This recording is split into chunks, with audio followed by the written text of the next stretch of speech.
chapter 2, I'm sorry.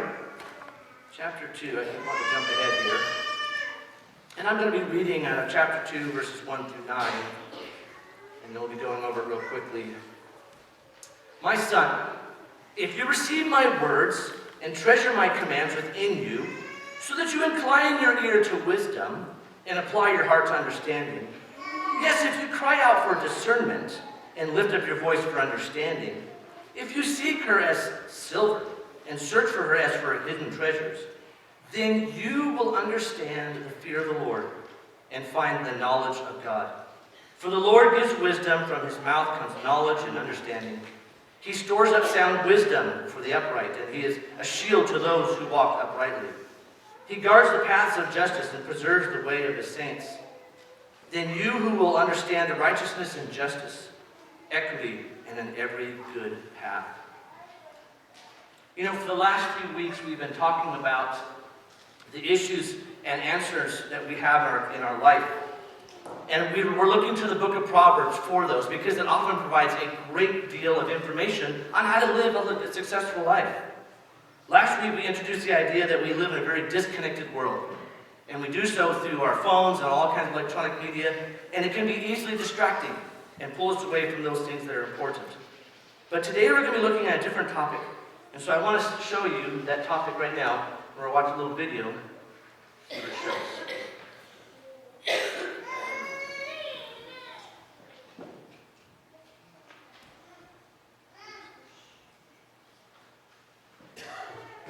Oh, it got unplugged. That's what happened. And I knocked the boards over.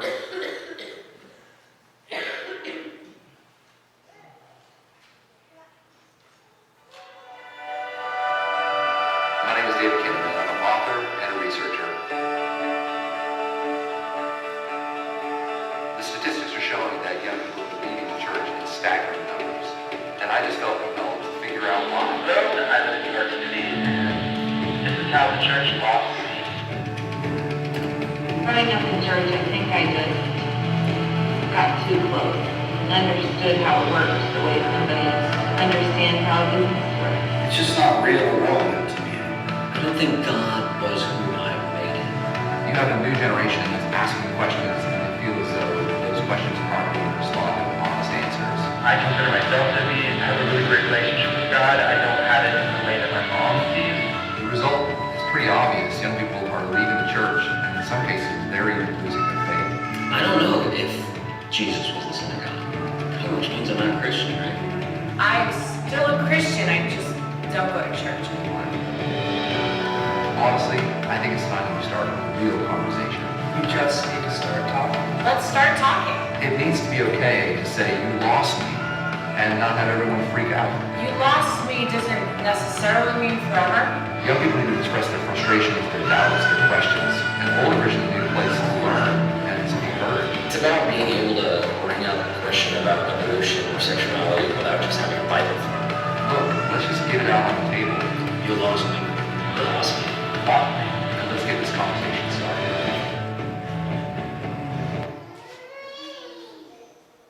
What has caused them to be lost is an emphasis on the idea that we value the individual over community.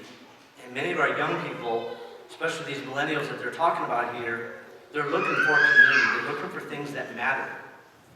And what's happened is they realize that just focusing on the individual is selfish, and it does not produce a healthy community.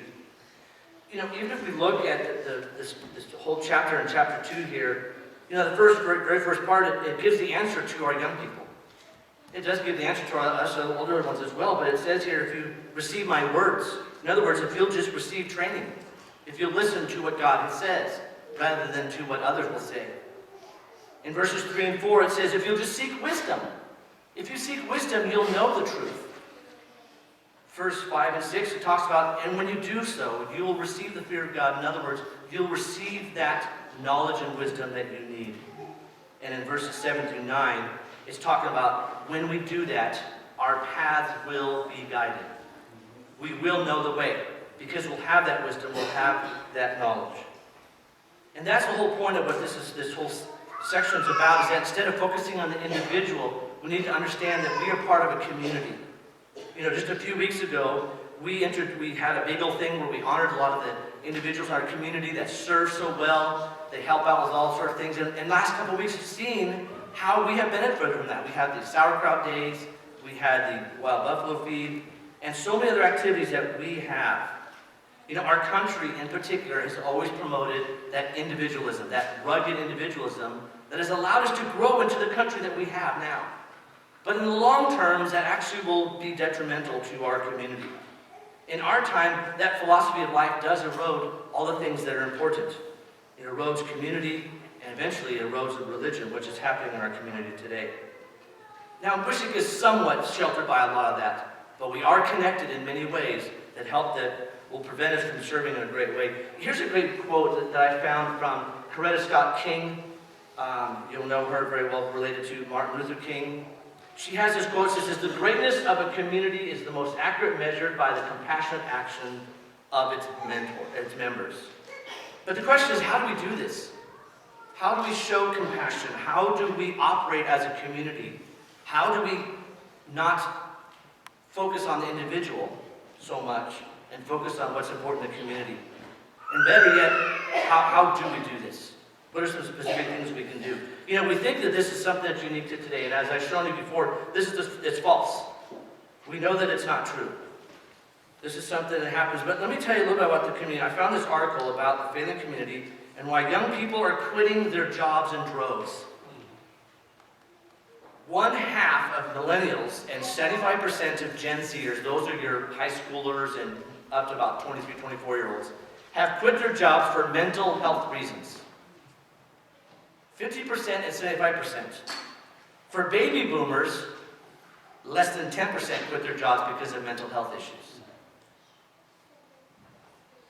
Today, 20 and 30-year-olds are more likely to turn to therapy with fewer reservations than the young people of previous eras. But the problem is, and this is what this article did not answer, is what's the cure? What's the reasons why they're doing that? And then what's the cure? There's no answer. They don't provide an answer in this article. Because I don't know that the world really understands the question, and I don't think they understand the answer. So let's look at something in the Old Testament that kind of reveals a little bit about this. In Judges chapter 3, there's this story of one of the minor judges. There's like major judges, like Samson and Gideon, and then there's these minor ones like Othniel and so forth, and Shamgar. This is the story of one of them. What was happening as a community, they were unprepared to defend themselves. They're unprepared for the answers that they needed for their community. First of all, they had chosen to not follow God. And they had come under the influence of others. They'd allowed those that surrounded them to influence who they are as a people and as a church and as a group, as a religion. They forgot God and His truths. That's what's led up to this, and that's what's led up to our society today, and why our young people are struggling with the way they are. But at least at the very end, and here's where our community needs to understand this, is they sought after God. That is the answer. Just like in Judges. They sought after God. They knew the answer was Him. And when He came and He sent a judge and He saved them and things were great, as soon as that judge dies, guess what happens again? They went back into the same old ways. And so we need to think about, there's got to be more than just a person, an individual that leads us. And that was the struggle that judges had. They were relying on this one person, and he didn't provide the answer that they needed. In Revelation chapter 2, verses 12 through 17, the same thing kind of happens here. John, as you remember, is writing this book to these people to encourage them in their faith. And there are 7 churches that he had been a part of and had served at. And so he's writing to them as friends. Sometimes the words in here seem pretty coarse. Charles has done this study and he knows. He just finished a whole study on this. And you would think, man, John, you're really harsh on these guys. Why are you being so mean? But the reality is, he knew them as friends, and he wanted to be honest with them. This is what he says to them. He says, "And to the angel of the church in Pergamos write, these things say he who has a sharp two-edged sword." Oh, that's not looking very good. First thing you do is start out with a weapon. Okay, "I know your works and where you dwell, where Satan's throne is." Oh yeah, that's real comforting. And you hold fast to my name and did not deny my faith, even the days in which Antipas was my faithful martyr, who was killed among you when Satan dwells. But I have a few things against you because you are like those who hold the doctrine of Balaam, who taught Balak to put a stumbling block before the children of Israel, to eat things sacrificed to idols, to commit sexual immorality. Thus you have those who hold the doctrine of the Nicolaitans, which this thing I hate. Repent, or else I will come to you quickly and will fight against them with the sword of my mouth. That's why the sword was mentioned. He who has an ear, let him hear what the Spirit has to say to the churches. So here we have this issue that the individual struggling over the community is apparent even back then. So even in Revelation, they have this teaching that was going on. They allowed these people to have influence over the community. It sounds a lot like the United States, doesn't it?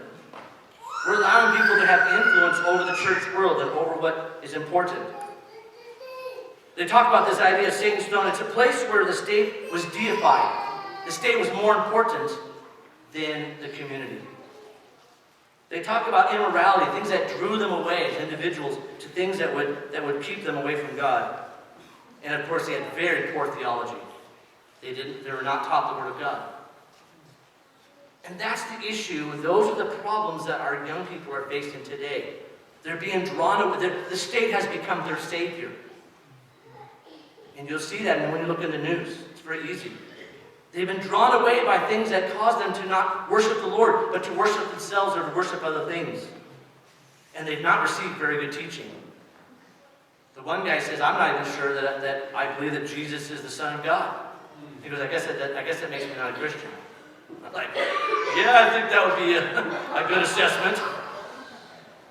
You see, here's the thing. Here's the truth about what this is all about. This is the heart of the message. Man's ways create struggle, but God's ways brings care. Coretta Scott King mentioned this in her quote. Paul mentioned this in his letter to the Thessalonians. In fact, he mentioned it many, many times in many of his writings. And in a few minutes, we're going to see what Christ has to say about this as well. If you don't think that this statement's not a true statement, all you gotta do is go look on Facebook. Facebook is filled with people who are constantly... In fact, this morning as I was looking up some things just to make sure I was catching up on some things, I see this one post from one of my friends in California, and he says, man, you missed a big political discussion this morning. I'm like, great, it's the last thing I need to hear. But it's so divisive. And people are so mad at each other, and they're not working it out. So again, that's what I did before. I went through all of Proverbs, and I started reading, I read the whole book again, just to look for those things that talk about the individual over the community. And so, just a reminder how Proverbs are used. First of all, it's not necessarily wisdom versus knowledge here. But there is a difference. Gaining information is good. But wisdom is how to use that information. And that's what they're talking about here. It brings principles for life. Now remember, these are principles for life. Doesn't mean that you live them, every day out in your life. But the main thing is that these proverbs are meant for us to apply them in our daily life. And so that's what we're going to do. So what I did was I read through all of them, and I found 169 that speak directly to this issue of community versus individual. Okay? And when I read, like I said, all I do is read it, and I say that has to do with the community and the strength of the community. I wrote them all down, and then I went through them, and I realized that they were in 6 basic categories. And so here are the categories that you can see here. So the biggest one is the green one, which is the area of care. I thought, wow, that was really interesting. And what's interesting is that I had chosen that quote from Coretta Scott King 2 or 3 months ago when I was first putting this together. Not realizing that was going to be the issue, the biggest concern that we found in Proverbs. And so here we are, and so there's these 6 different things. Again, we have found out that there's an attitude and an action that goes with them. So the first one is there's an attitude of purity.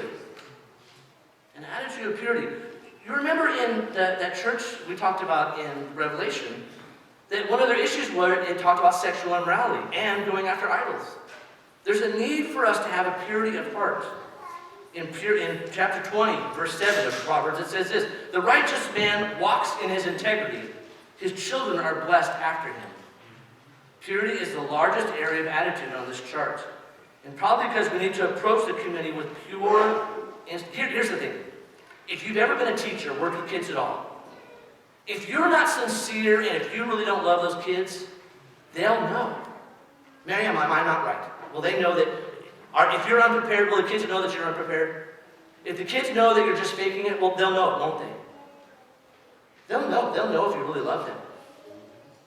You know, if you look back as a child, just look at yourself. Think about yourself. Look back as a child. And remember your favorite teacher. You probably will not be able to remember what they taught you. But you remember who they were as a person. You remember, oh man, I remember that teacher. I remember when I was having a really bad day and that teacher came and gave me a hug and just cheered me up. Those are the things that matter. When we really care, when we have that purity, the people in our community will know. So when we go out and serve our community, we don't do it because we're doing it as a church thing. We're doing it because we really care. Don't do this as ulterior motives. The second thing is having a confidence in God. I thought that was very interesting. In verse 3, 25, and 26, it says, "Do not be afraid of sudden terror, nor of trouble from the wicked when it comes. For the Lord will be your confidence, and will keep your foot from being caught." Although only 4 verses spoke directly to community issues in this area, the reality is that many of the Proverbs talk about this whole thing of having confidence in God. But only 4 of them dealt specifically with the individual versus the community. The next one is seeking wisdom. Now, it's not necessarily seeking wisdom as an action, but it's more, when I was reading this, I realized it's an attitude. It's the desire to seek wisdom. 10 verses 2 through 3, it says, "Treasures of wickedness profit nothing, but righteousness delivers from death. The Lord will not allow the righteous soul to famish, but he casts away the desires of the wicked." This is more of a desire to seek wisdom. It's a humble heart that recognizes that all of that knowledge and wisdom belongs to him, and he will give us insight. But without action, the attitude means nothing. We can have all the great attitude we want, and as I mentioned this last week, we need to have an action that backs us up. So in here it says receive instruction. So my son, chapter 1, 8 through 9. "My son, hear the instruction of your father, and do not forsake the law of your mother. For they will be graceful ornaments on your head and chains about your neck." This means listening to those with pure in heart, who are confident in God and who are wise. Let me just kind of give you a short little example here. One of the things when I was in Royal Rangers, many of you guys know Royal Rangers was a ministry that I helped to redesign and to rework. And Royal Rangers is a lot like Boy Scouts in that they have a lot of crafts that they do, and one of the things that they do is knot tying. And so when I was first learning how to tie knots, they would say right over left, righty over lefty, lefty over righty. And I was like, what in the world? So I was trying to figure out how to do that, and when I was doing that, I was like, okay, righty over lefty, lefty over righty. And when I was doing it, I was like, oh, okay, that makes sense. And then the next time I go do it, I do it wrong. And I realized, what am I doing wrong? So what I learned was, I learned a new way in which to tie a knot. And I realized, I was looking at myself, I was like, if I really want to teach this, if I really want to do this, I need to be able to instruct others. And so what I learned was, if you just take your 2 ends of the rope, and you just go ahead and tie your first knot, called an overhand knot. And all you gotta do is, if you look, you'll see that this one here is behind the rope. This one here is in front of this knot part. You just keep that in the back again, and you tie another knot. And then you tie a square knot. And the way that you can prove that's a square knot that'll hold. How many of you guys have tied something that came loose? It's probably because like your tennis shoes. Have you guys ever noticed? Most people, when you tie your tennis shoes in your shoes, the reason why they come loose all the time is you're not using a square knot. You're using a granny knot, which is loose. You'll always know a square knot when it does this. That's the proof that this was done correctly. This is a square knot. So it holds. If I was to pull on these, it holds. If it was a granny knot, it'd come loose. And that's why your shoelaces come untied. So if you want to learn how to tie your shoelaces better, I'm going to give you a lesson later on. But that's the whole point, is that it takes instruction, and we need to be able to learn how to instruct others and be able to receive it. But it also, I'm going to skip to the last one first of all, forsaking foolishness, because this was something that was very interesting. Is that why was that a part of it until I read this verse? 11:29 said this: "He who troubles his own house will inherit the wind, and the fool will be servant to the wise of heart." This book of Proverbs speaks a lot about foolishness, and we won't get into that. I mean, there are hundreds of scriptures on foolishness, but only just a few that spoke directly about this whole issue of community. But the biggest one, the most important part, and the one that requires almost 50% of all the scriptures that I found in Proverbs, deals with the area of care. 3:27 says, "Do not withhold good from those to whom it is due, when it is in the power of your hand to do so." By far the most important aspect of overcoming a failing community is to care for one another. You know, on Friday, I went over to Melissa and Vince's place as they were opening up their new store there with appliances, and there was so many people there. And as I was sitting there talking, I can't remember who it was. Oh, I was talking to Les Otto. And we were just talking about things, and they're going to be ordering a microwave and that sort of stuff. Well, Melissa comes up to me and she goes, "Would you like a coffee?" And I said, "Maybe not." She goes, "What about Angel?" And I said, "Yeah, she would want one." She goes, "Would she like some flavors in it?" And I'm like, "Yeah, she would." "How about pumpkin spice?" You just nailed it. So for the next few minutes, I mean, it didn't take her like 2 minutes. I mean, it was like 5 minutes for her to make this cup of coffee. I'm like, what is she doing? She's really doing it up. So I had to take a taste of it. It was delicious. I brought it home. Angel, did you enjoy that cup of coffee? You see, that's how we do it. That's how we care for one another. That's why we have a community, that we have so much stuff going on. Because we care about one another. We care about when we do things. Whitney's opened up a new boutique. There's people who come and be a part of that. And that's why I made that comment earlier. I hope you spend your money locally rather than on Amazon all the time. We care for one another. And we do things as a community. And that's what these young people need. The ones that are asking the questions, "You lost me."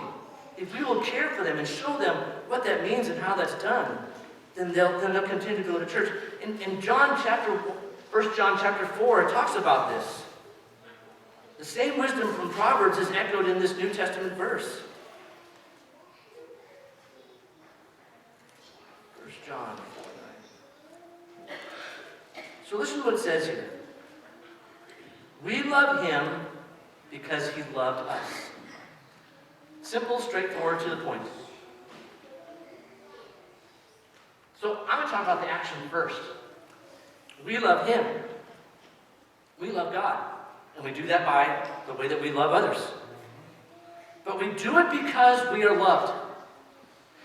We're incapable of truly loving others the way that God wants us to, except the fact that he loves us first. It's not something that's within us. It's typically, we're very selfish as people, and that's why the individual, when we struggle with that idea of the individual over community, it's because we're selfish. We focus on ourselves. We are God's people because he loves us. And then we show his love to others. Let's have a little modern example. Personal stories. My wife and I have lived in small towns. We lived in a town of 60, town of like 250, town of 1,000. Then we lived in the big cities too. But one of the things that we've always loved and why we have come to love Wishick so much, we love a small town. Because we demonstrate love. When we would play basketball in Downeyville, it was a community of 325 people. We had 42 high schoolers in the whole high school. So my basketball team had 7 kids. That's as many boys as I could get out to try out for basketball. But after a few years, and we started doing better, and we actually made it to state finals a couple of times, we had the community, and we had this small little gym. I'm pretty sure the gym was not much bigger than this church. And so the bleachers were on one side, and they were like 2 or 3 levels up. We would pack that place out. Kind of similar to what we see in Wishick here, even football games, when it's cold, there's a lot of people out there. Because we come and support our kids, we come and do things that are important. But there's also a modern day disaster. How many of you folks, this is so interesting that you guys are from Detroit. I cannot believe that you guys are. We have some guests here from Detroit, and I was talking to them earlier. They live just outside of Detroit. I'm going to be talking about Detroit. Detroit at one time was one of the largest cities in America. It had over 1 million people. I think it was the 3rd largest city in the country. The only cities that were bigger were Chicago and New York City. It was even bigger than LA at the time. Here was this town, huge town, beautiful, very well known. I mean, Ford was there, GM was there, Price was there. It was a great town. But over the years, it started going to decline. And so now, in fact, this is actually one of those auto plants. Now, this is what a lot of Detroit looks like. Isn't that true? Now, downtown, they're doing a great job of revitalizing it. The mayor that they have there is doing a good job. But the reality is, much of Detroit, there are in fact whole neighborhoods where all the houses have been knocked down. Where there used to be beautiful brownstones. Flattened, there's nothing there. Because they all went into disrepair. Because they forgot about what the community was about. It was all about the individual. Me, gang. It was all about getting more and more and more. Instead of what was good for the community. So we have that as a modern day example. This is something that happens, but it's happening within our people's lives. So here's some practical solutions. First of all, let's teach. As I mentioned before, let's teach. We teach Sunday school, we go out and coach. They're in this room alone, there's many coaches that are in this room. They go out and coach different things. Let's be involved with the activities. I mean, and you're going to start twirling here in just a few weeks, aren't you, Melissa? Yeah. In summertime, she does gymnastics for the kids, and we have wrestling coaches that come here. And I mean, there's just so much that we do as a community. If we have it, we give it. Good example, the coats. Some of us had extra, we put it there, we give it out. But also, let's have a desire to seek wisdom and to learn. And here's another one for you guys. One of the reasons why some of these young people have had troubles is because the parenting skills of their previous generation weren't so good. I'm going to go out there because I have some of those kids, millennials, are mine, so I know. We need to discipline our children. We need to train them up and teach them. That's what we're supposed to. That's our main job as parents. That's the main job that we have, is to teach and train up our children in the way they should go. My wife and I have worked really hard to raise our kids to love each other and to love God. This next March, all of our kids will be in their 30s. And they all love God, and they're great. They have great families. They love each other. And in fact, Angel and I are going to be teaching a class on raising children. It's called As For Me. It's one that we designed. It's a long class. It's like 22 weeks, but it takes 22 weeks because remember, you have these kids from 0 to 18 years. It might be good to spend 22 weeks on how to raise them properly. We show mercy to those that are struggling with their sin. When people are struggling with sins, we don't get down on them. We got to come alongside and support them and help them. And we have all kinds of sin. Even in this community, we have people who struggle with it. Let's not get down on them. It's still sin. It's what they're doing is wrong. We understand that. But let's come alongside. Let's care for them. Let's love them. Here's another one. Do not get in arguments. I avoid all the political arguments. And when I see it on Facebook, I just avoid it. I read some of the comments, and I'm like, oh, brother. And I just keep on going. Remember to honor our spouses. The other night we had a couple that's taking our Love and Respect class, and they had some questions, so we had them over for dinner, them and the whole family, and we ate dinner together. We had a great time and just enjoying the time together. And they were having some concerns. And they were struggling with their relationship. But in the middle of that relationship, as they're revealing themselves and kind of opening up their heart, the husband turns to Angel and I and says, my wife is amazing. I don't know how she does all this that she's done. And she heard it, and she appreciated it, but I don't think she understood the gravity of what he said right then. So later on, I texted him. In fact, I'll have the text right now. I texted him, and I told him how important that was. I said, listen, thank you for a fun evening. I so appreciate how you affirmed and spoke well of your wife tonight. Angel and I were talking about how fun the kids were. Then he writes this back. She really is an amazing person. I'm glad we got to come over and we had a fun time and amazing food too. I said, yes, she is, but don't discount yourself. You guys are further along the road to a healthy family than you think. He goes, I know, but some things I struggle with in our relationship, but I feel we can work through them. And I said, yep, because you have desire to make it good.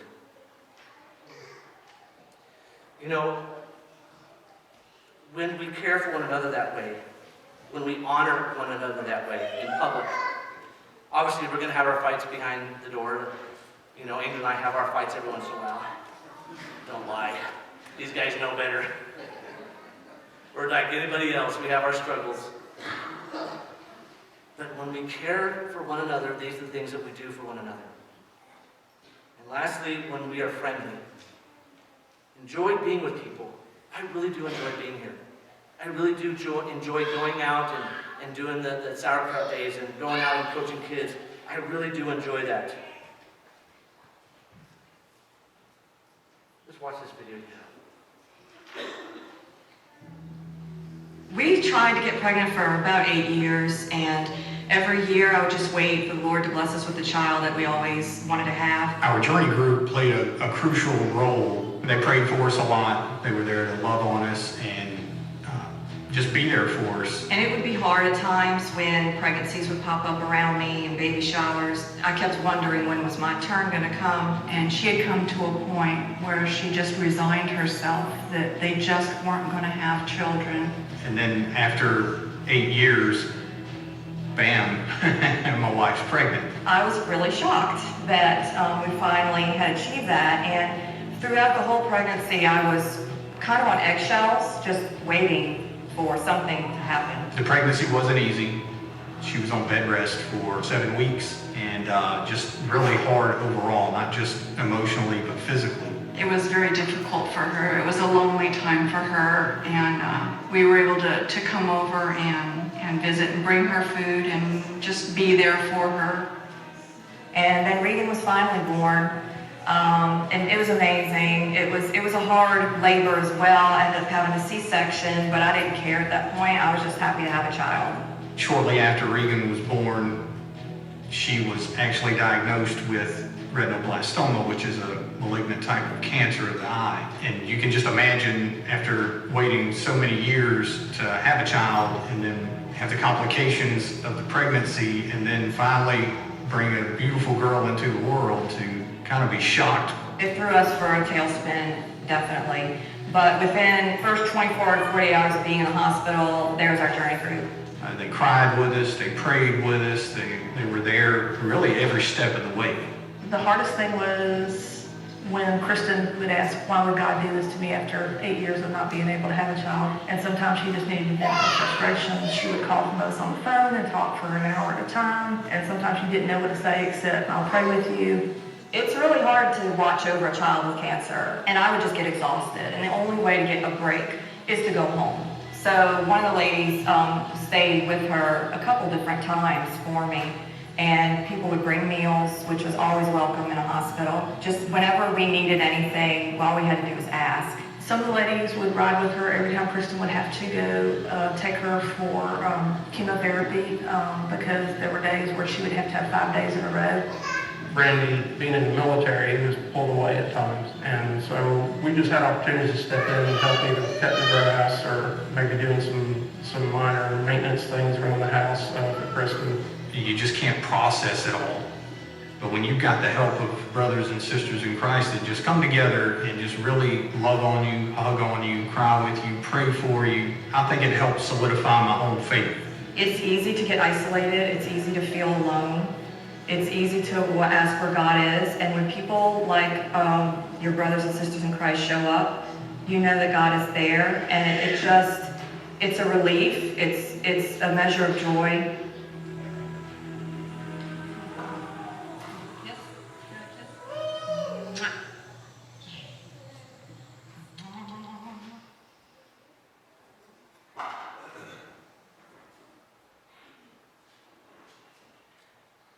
I couldn't figure out why the father's face was just no smiling through the interview until I saw the end, because I think he knew all along that his daughter was going to die.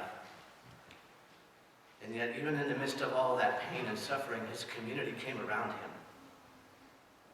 All the things that they did for him, mowing his grass and bringing meals and even babysitting. I asked the question at the very beginning, how do we show care? How do we strengthen our community?